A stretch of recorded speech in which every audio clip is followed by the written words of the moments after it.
क्योंकि जब तक तू अपने को अपने स्वभाव से जानकर अपनी पहचान नहीं करेगा, तब तक तू संसार के ऐसे ही संयोग वियोग अवस्थाओं को प्राप्त करता रहेगा।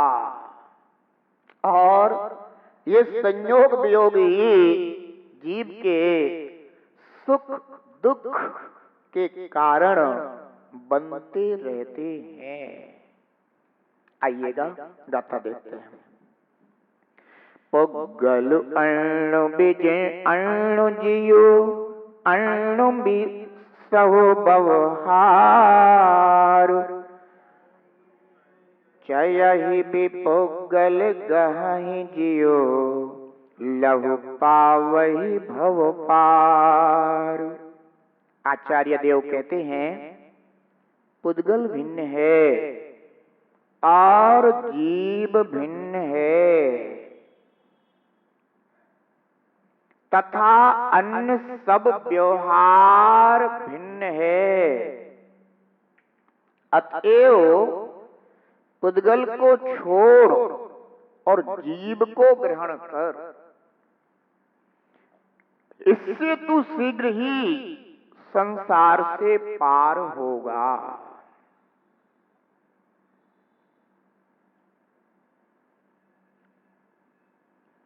हम सभी संसार से मुक्त होना चाहते हैं, छूटना चाहते हैं, पर वो जीव तू संसार जानता है या नहीं? संसार क्या है जिससे तू छूटने की भावना करता है, इच्छा करता है? संसार किसी स्थान का नाम नहीं है,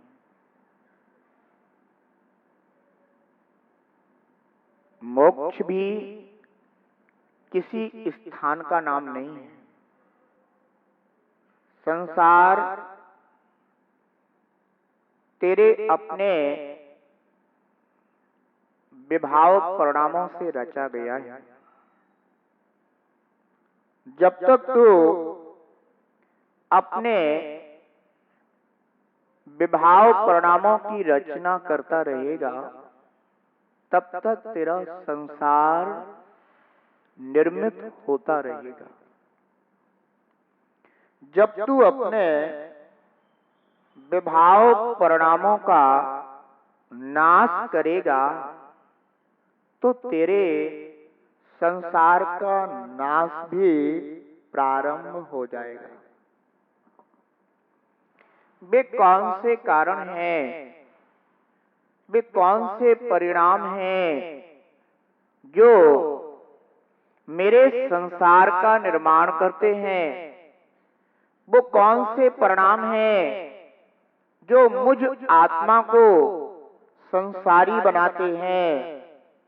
वो कौन से परिणाम हैं जिन परिणामों के कारण मैं चेतन जीव आत्मा इस चतुर्गति में, दुख में, संसार में नाना पर्यायों, संसारी संयोगी पर्यायों को धारण करता हुआ भ्रमण कर रहा हूं? जिनेन्द्र देव कहते हैं कि भो जीव, मिथ्यात्व, असंयम, प्रमाद, कसाय और योग, इस रूप जो तेरे परिणाम बनते हैं, वे परिणाम तेरा संसार निर्मित करते हैं। इसलिए यदि तू अपने संसार का नाश चाहता है, दुख का नाश करना चाहता है, अंत करना चाहता है, तो भोजीव तुझे इन परिणामों का नाश करना चाहिए।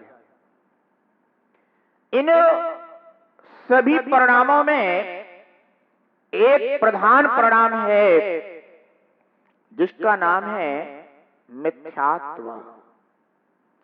इस मिथ्यात्व भाव के कारण यह जीव अनादि से आज तक अपने किसी भी संसार प्रत्यय का नाश नहीं कर पाया। अगर इस जीव का मिथ्यात्व प्रत्यय नाश को प्राप्त हो जाए तो संसार निर्मित करने वाले अन्य प्रत्ययों का भी यह जीव नाश करने में समर्थ हो जाएगा। समर्थ ही नहीं, अवश्य ही अन्य प्रत्ययों का नाश करेगा। परंतु जब तक इस जीव ने अपने मिथ्यात्व भाव का, मिथ्यात्व प्रत्यय का नाश नहीं किया है, तब तक इस जीव का संसार निर्मित होता रहेगा। भले ही यह जीव चाहे कितना भी धर्म क्रिया रूप आचरण करे, धर्म क्रिया रूप आचरण पाले, परंतु जब तक मिथ्यात्व प्रत्यय का नाश नहीं होता तब तक यह जीव अपने संसार का अंत करने में समर्थ नहीं होता। वो जीव अनंत संयोगों के मध्य में तो अपने स्वभाव से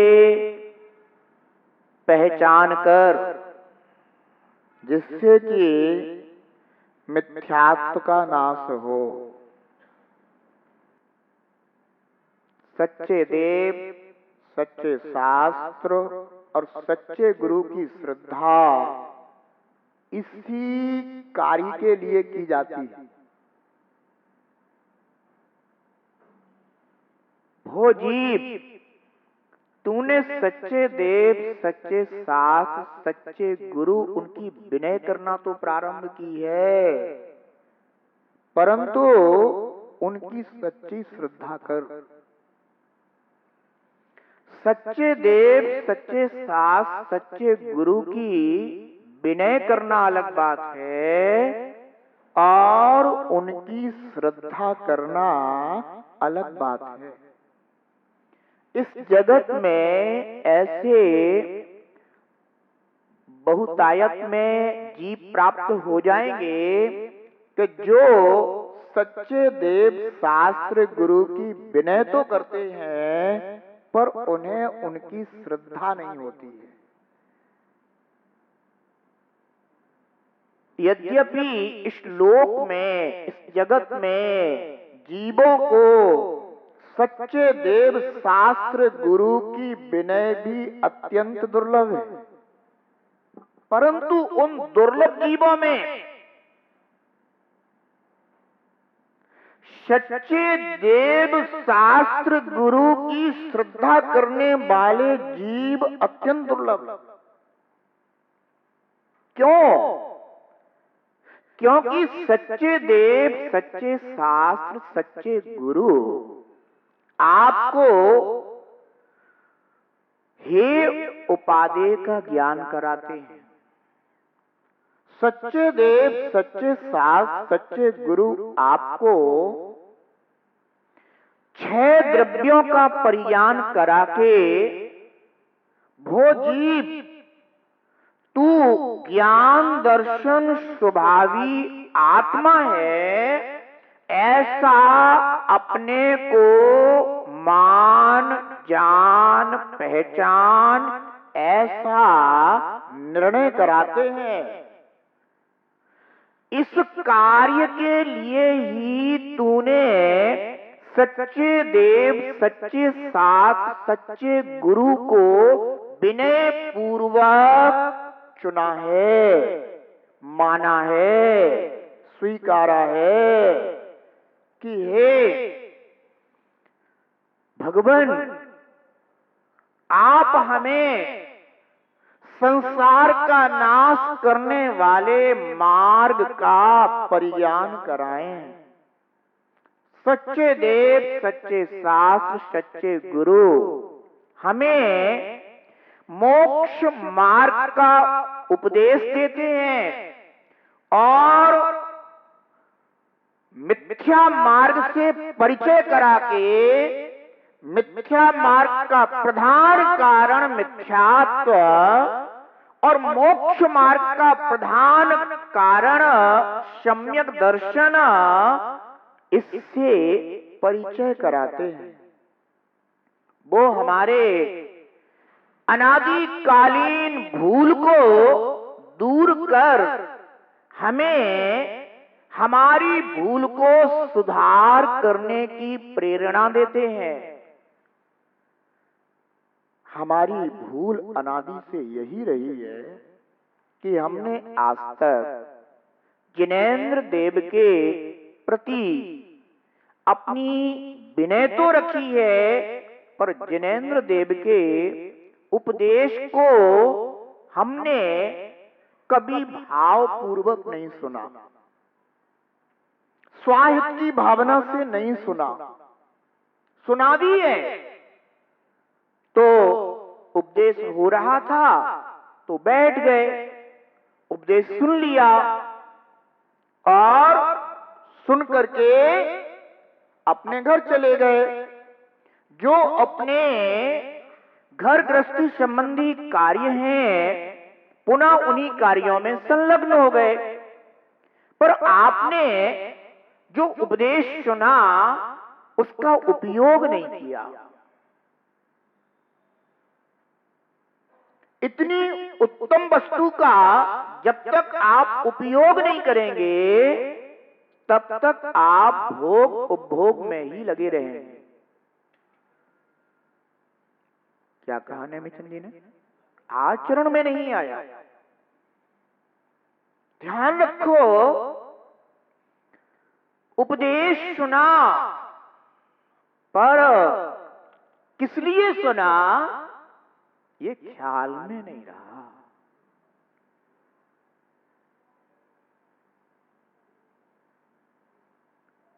जिनेंद्र देव ने 6 द्रव्य कहे, जिन वाणी में 6 द्रव्य बताए गए।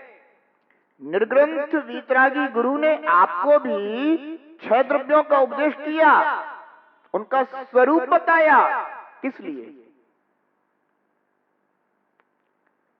इसलिए कि आप सुन लें, इसलिए कि आप याद कर लें, इसलिए कि कभी अगर कहीं पर कोई विद्वान लोग चर्चा करें तो हम बता सकें कि हाँ जिनेंद्र भगवान ने 6 द्रव्य बताए हैं, जीव, पुद्गल, धर्म, अधर्म, आकाश और काल।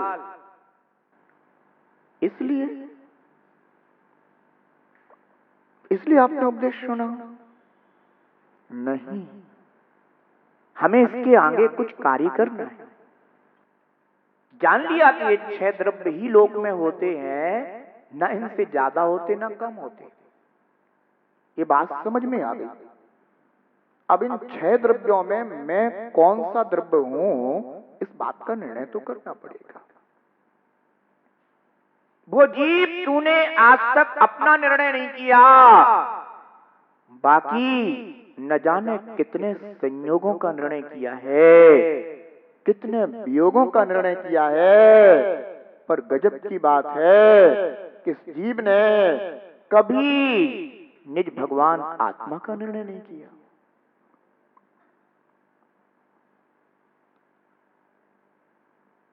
जगत के संयोगों का निर्णय करने से तुझे मिलेगा क्या?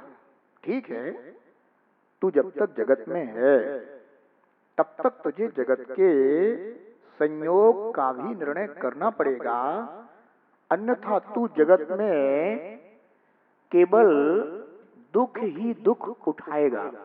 तो जगत के कार्यों में भी हमें क्या अपने लिए उचित है, क्या अनुचित है, इसका निर्णय करना होता है।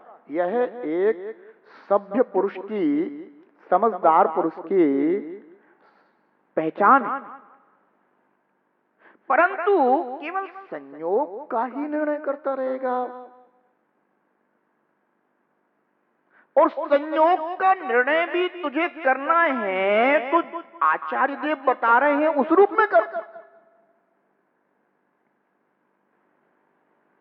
ध्यान रख, जगत के कोई भी संयोग तेरे साथ ही नहीं होंगे। ये बात ख्याल में ले। जगत के कोई भी संयोग तेरे साथी नहीं होंगे।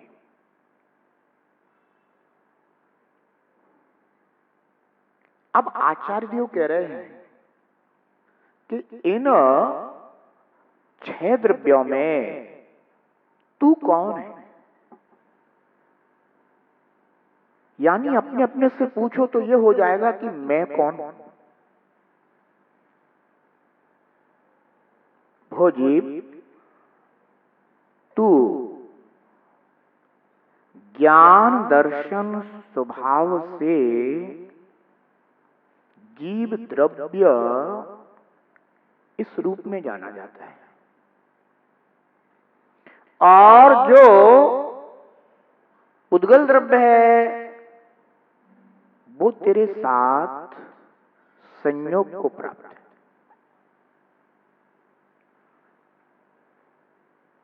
धर्म द्रव्य, अधर्म द्रव्य, आकाश द्रव्य, काल द्रव्य, इनसे तू दुखी नहीं है, क्योंकि ये उदासीन द्रव्य।